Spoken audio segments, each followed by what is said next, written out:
Number one reason for success is people focus on things that have high potential consequences.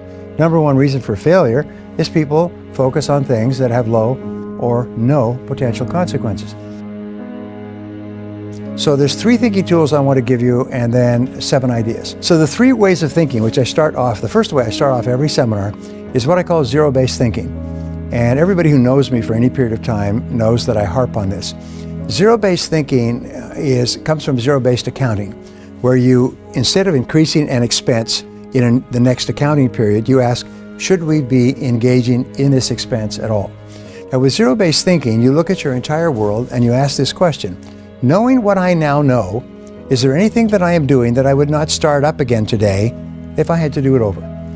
This is one of the greatest thinking tools I've ever learned, because in a time of turbulence, you always have an answer for this question. Each person has an answer. Some people have multiple answers. There's lots of things that they're doing today that, knowing what they now know, they wouldn't get into today. They wouldn't start them up. Products they wouldn't offer, people they wouldn't hire, investments they wouldn't make. And these are the greatest drags in life. These are sort of like a sea anchor, you know, that you drop it and it drags, it slows down the boat. Well, how do you tell if you have a zero-based thinking situation? And many of you were asked to write your problems, challenges, opportunities. The answer is stress. Is whenever you experience chronic stress, it's something that buzzes around. When Joe's talking or somebody else is talking, you're busy thinking about that. You drive around and you think about it. Keeps you awake at night. It's something that pisses you off. It's something that irritates you and angers you and frustrates you. Whenever you have chronic, which means ongoing, continuous, this is a candidate for zero-based thinking. So you ask yourself the question, if I was not now in this situation, knowing what I now know, would I get into it again today? If the answer is no, the next question is, how do I get out and how fast? How do I get out and how fast? If ever the answer comes back that I would not get into this again today, it's too late to resolve it. It's over. The only question now is, how long do you suffer? How much emotional suffering, how much financial suffering do you make before you walk? And so the most important requirement for practicing zero-based thinking, which a lot of people don't like to practice, is courage. I call it the C word. You need the C word. You need to have the courage to look at every part of your life and say, is there anything that I'm doing that, knowing what I now know, I wouldn't get into? Now, the starting point of zero-based thinking is always with your relationships. And those are both personal and business.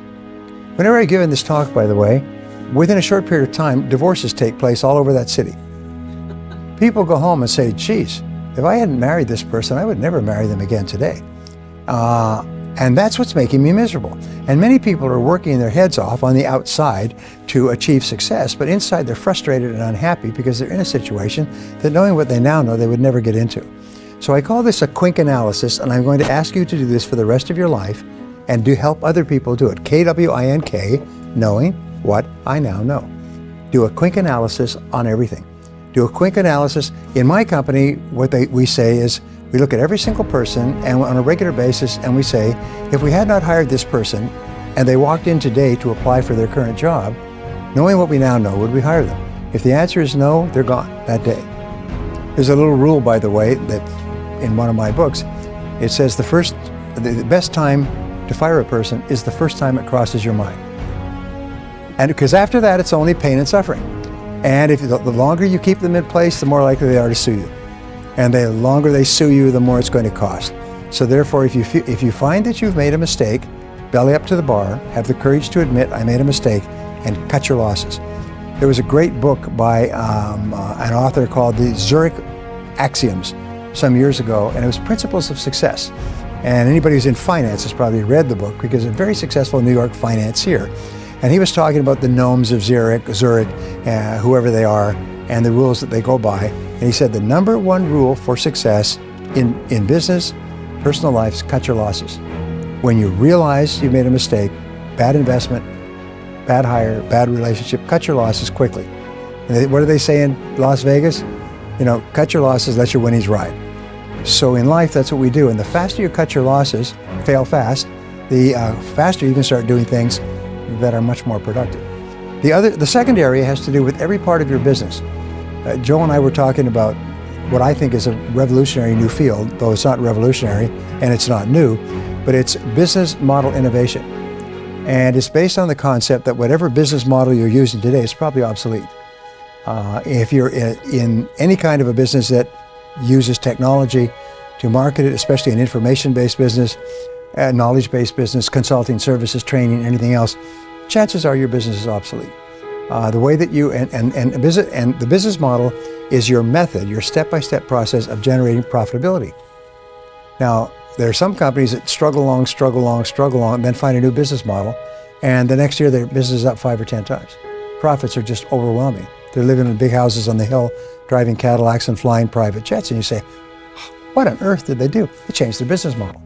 And if you don't change your business model, if it's the wrong business model, two things are going to happen. Your competitors are going to come up with a new business model and eat your lunch, and or you're going to go broke. So it doesn't mean that your business model is wrong. It just means that you must be open to the possibility that your business model is obsolete, and that just means that there is a better business model.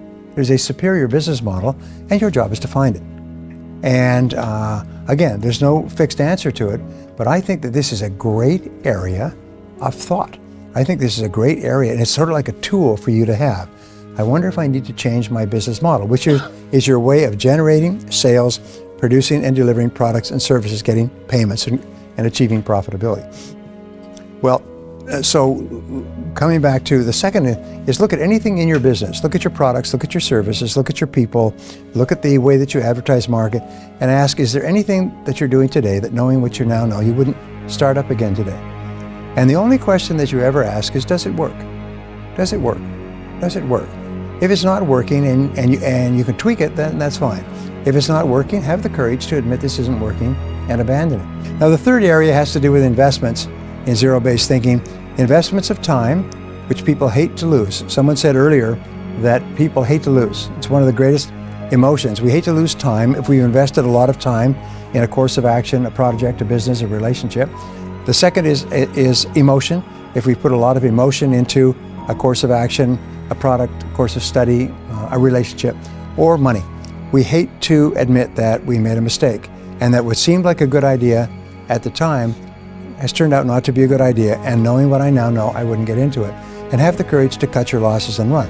Now, the reason I teach this first is because you can't make any progress unless you clear the decks, unless you get this 800-pound gorilla that's holding you back out of your life. And then many companies that I've worked with literally transformed, became multi-million-dollar companies when everybody said, all right, we're going to go through and do a quick analysis on this whole company, and realize that half the things that we're doing and half the people working here are not the right people for us at this time. And half the products that we're offering aren't selling and never will. They've been replaced by better, cheaper, faster products in the marketplace, so cut your losses. What happens when a big company gets into trouble? They bring in a quick analysis man, and he comes in with a chainsaw, and he shuts down all the factories and all the stores that are not profitable, and the company goes from profits to losses in 1 year. Anyway, the second thinking tool that I teach people is WPO thinking, which is worst possible outcome. In everything that you're doing, always ask yourself, what is the worst possible outcome of this course of action? And can I survive it if it were to occur? And if not, what could I do to make sure it doesn't happen? One of the number one reasons that we worry about anything in life is because of fear. And when you ask yourself, what is the worst thing that could happen in this particular situation? And then if you can say, all right, if that happens, I'll live with it. Then your worry goes away and your mind goes clear and calm.